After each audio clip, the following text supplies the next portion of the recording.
Yeah, I basically have a great friend from Zimbabwe come out. I was very fortunate, in my break away from the coaching, I spent a bit of time over in Zimbabwe, and I was able to get around to many of the villages, and it made me really appreciate what we have. They've got a great life, the way they live over there, but we're very fortunate in what we have, but also to have the ability to be able to give a little bit is something that I know us as a club are very big on.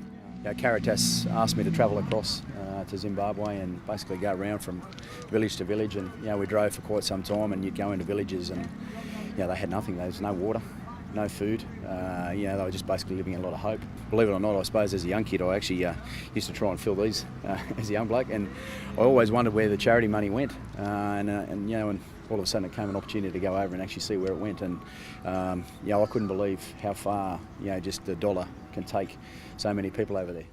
It provided people with able to actually get running water.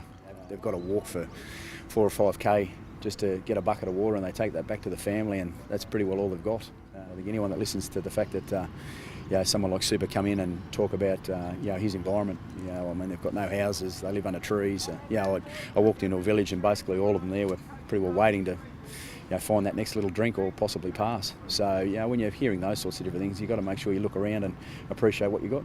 The charity itself provides for so many people around the world.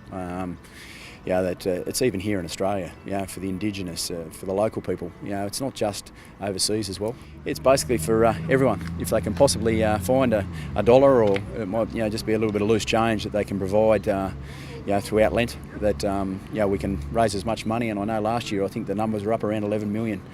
So that's an enormous amount of money that can be sent overseas or helped here in Australia, or help us here in Australia. And I can assure you that the money that was raised goes to some great places, and that was the real reason why I went away, is that I wanted to find out. I had a little bit of time on my hands, and I used that time to find out a few things.